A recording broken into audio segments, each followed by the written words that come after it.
नमस्कार। गोटे प्रश्न अच्छी ज्ञान माने नॉलेज आमको शांत विनम्र करे ना आम भितर अहंकार भरी दिए। यार उत्तर ना गोटे बहुत सुंदर कहानी भितर लुचि रही आउ से कहानी होउची महान कवि कालिदासंकर। तेमे चलंतु आज से कहानी भितर को जीवा आउ देखिबा प्रकृत ज्ञानर माने कौन। तो कहानीर मुख्य चरित्र हेउछंती महाकवि कालिदास। तांका ज्ञान और पांडित्यर तुलना ही नथिला, माने से थिले अतुलनीय। किंतु जेमती जेमती तांकर ज्ञान बढ़िला सेमती सेमती तांको भितरे गोटे जिनस भी बढ़िबाकू लागिला आउ सेटा थिला अहंकार।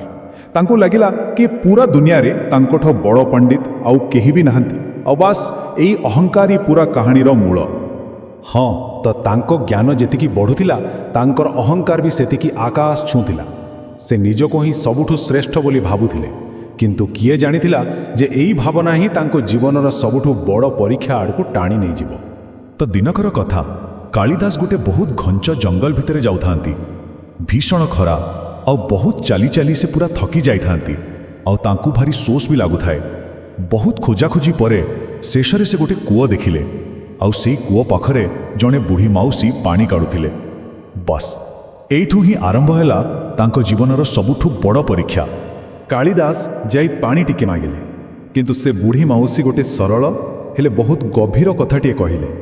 से कहिले, बापा मु तो तते चिन्निनी, पानी देबी किंतु आगे तू तोर प्रकृत परिचय दे। भाविले केते साधारण प्रश्न, किंतु एई छोटिया प्रश्न ही कालिदासंकर पूरा अहंकार को चैलेंज करिदेला। आउ तापरे जा हैला सेटा किछि साधारण कथावार्ता नथिला, सेटा थिला परिचयर गोटे कड़ा परीक्षा।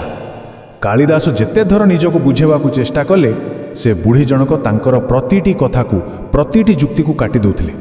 प्रथमे कालिदास बड़ आत्मविश्वास रे कहिले, माँ मु जणे पथिक। तांकू तो लागिला एटा गोटे सीधा सड़क और ठीक उत्तर, किंतु से बुढ़ी माउसींको पई एतिकी काफी नथिला। बुढ़ी माउसी तुरंत उत्तर देले, ना भूल कथा, ए दुनिया रे प्रकृत पथिक तो मात्र दुई जण, जणे हैला सूर्य आउ जणे हैला चंद्र।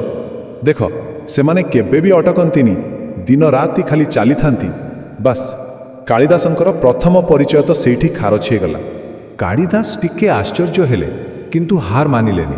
से द्वितीय थर चेष्टा कले आउ कहिले, अच्छा ठीक अछि, ताहाले मु जणे अतिथि। तांको मनरे एबे भी विश्वास थिला जे एइटा तो ठीक उत्तर हेइथिबो, किंतु से बुढ़ी माउसी पुणी थरे तांको कथा काटिदेले। कहिले, ना प्रकृत अतिथि भी दुई जण, गोटे हेला धन आउ आरटी हेला यौवन। देखिन एमाने केतेबेले आसंती आउ केतेबेले चली जांती, केही कहि परिबेनी। केते बड़ कथा। एथर कालिदासंक धैर्य टिके टिके कमेबाकू लागिला। से टिके चिड़ी गले बोधे। से गोटे अलगा रास्ता आपणे कहिले, अच्छा ठीक अछि, मु जणे सहनशील व्यक्ति। से भाविले एथर गोटे गुण विषय कहिले तो कथाटा काम देबो। किंतु एथर बुढ़ी माउसींक उत्तर आहुरी गभीर थिला। से कहिले, ना तुमे सहनशील नुह, सहनशील तो प्रकृत रे दुई जण। प्रथमटी हेला एही माटी माँ जी आमर सबु बोझ सहुची, और द्वितीयटी हेला गछ जहाकू तमे पत्थर मारिले भी से बदल रे मीठा फल दिए। कि अद्भुत कथा। हेले कालिदास भी छाड़िबा लोक नुहंती। से कहिले, मु जिद्दिया। बुढ़ी माउसी कहिले, नख और चुटीठू बेसी जिद्दिया किए? से कहिले, मु बलवान। बुढ़ी कहिले, मृत्यु और समयठू बड़वान किए? एमिति से निजकू जहा भी कहिले, कंगाल चतुर सबु किछि। से बुढ़ी माउसींकर ज्ञान आगरे सबु फीका पड़ी जाउथिला। तांकर गोटे भी चेष्टा सफल हेलानी।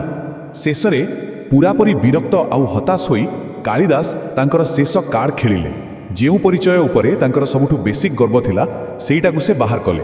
से कहिले, अच्छा जदि ए सबु किछि नुहे ताहले मु हेउछि जणे महान विद्वान।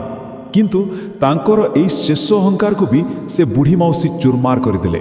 से कहिले, विद्वान विद्वान तो ए सृष्टि रे केवल दुई जण, जणे हेले सृष्टिकर्ता ब्रह्मा और आरो जनक हेले देवगुरु बृहस्पति। तुमे तो खाली जणे साधारण मनीष। बास एही गोटिए कथा कालिदासंकर सबु गर्व को माटी रे मिसई देला। सबु जुक्ति रे हारी जिबा परे कालिदास पूरा भांगी पड़िले। शेषरे से हार मानी कहिले, ताहले मु निश्चय जणे मूर्ख। एइटा थिला तांकर आत्मसमर्पण। एई मुहूर्तरे से निजर अज्ञानता को स्वीकार करुथिले। ए कथा सुनी से बुढ़ी माउसी हसिले आउ तांकू शेष शिक्षा देले। ସେ କହିଲେ, ନା ବାପା, ତୁ କେମିତି ମୂର୍ଖ ହେବୁ? ପ୍ରକୃତ ମୂର୍ଖ ତ ଏ ଦୁନିଆରେ ଦୁଇ ଜଣ। ପ୍ରଥମ ଜଣକ ହେଲା ସେଇ ରାଜା ଯାହାର ଶାସନ କରିବାକୁ ଯୋଗ୍ୟତା ନାହିଁ, ଆଉ ଦ୍ୱିତୀୟ ଜଣକ ହେଲା ସେହି ଦରବାରୀ ପଣ୍ଡିତ ଯିଏ ରାଜାକୁ ଖୁସି କରିବା ପାଇଁ ତାର ଭୁଲକୁ ବି ଠିକ୍ ବୋଲି କହେ। ଏହି ଶେଷ କଥାଟା କାଳିଦାସଙ୍କ ଆଖି ଖୋଲିଦେଲା। ତାଙ୍କୁ ଲାଗିଲା ଯେମିତି ତାଙ୍କ ଆଖିରୁ ଗୋଟେ ପର୍ଦ୍ଦା ହଟିଗଲା। ସେ ବୁଝିପାରିଲେ ଯେ ଏହି ସାଧାରଣ ଦିଶୁଥିବା ବୁଢ଼ୀଙ୍କ ଜ୍ଞାନ ଆଗରେ ତାଙ୍କର ଏତେ ବଡ଼ ପାଣ୍ଡିତ୍ୟ କିଛି ବି ନୁହେଁ। ଏହାପରେ କାଳିଦାସ ସଙ୍ଗେ ସଙ୍ଗେ ସେ ବୁଢ଼ୀଙ୍କ ପାଦ ତଳେ ପଡ଼ିଗଲେ ଆଉ କ୍ଷମା ମାଗିଲେ। ଆଉ ଠିକ୍ ସେତିକି ବେଳେ ଗୋଟେ ଚମତ୍କାର ହେଲା। ସେ ବୁଢ଼ୀ ଜଣକ ନିଜର ପ୍ରକୃତ ରୂପରେ ଆସିଗଲେ। ସେ ଆଉ କେହି ନଥିଲେ, ସେ ଥିଲେ ସ୍ୱୟଂ ମା ସରସ୍ୱତୀ, ବିଦ୍ୟା ଆଉ ଜ୍ଞାନର ଦେବୀ। ମା ସରସ୍ୱତୀ କହିଲେ, ପୁଅ, ମନେ ରଖ, ପ୍ରକୃତ ଜ୍ଞାନ ମଣିଷକୁ ବିନମ୍ର କରେ, ଅହଙ୍କାରୀ ନୁହେଁ।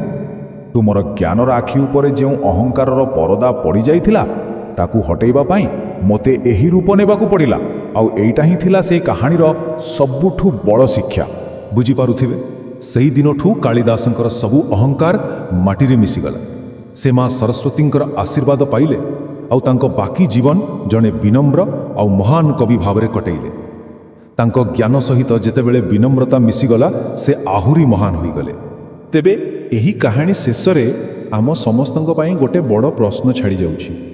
ଆମେ ଯାହା ବି ଶିଖୁଛେ, ଯେଉଁ ଜ୍ଞାନ ବି ଅର୍ଜନ କରୁଛେ, ସେଟା ଆମକୁ ବିନମ୍ର କରୁଛି ନା ଆମ ଚାରିପଟେ ଅହଙ୍କାରର ଗୋଟେ ପାଚେରୀ ତିଆରି କରିଦେଉଛି? ଏହାର ଉତ୍ତର ଆମ ସମସ୍ତଙ୍କୁ ନିଜ ଭିତରେ ହିଁ ଖୋଜିବାକୁ ପଡ଼ିବ।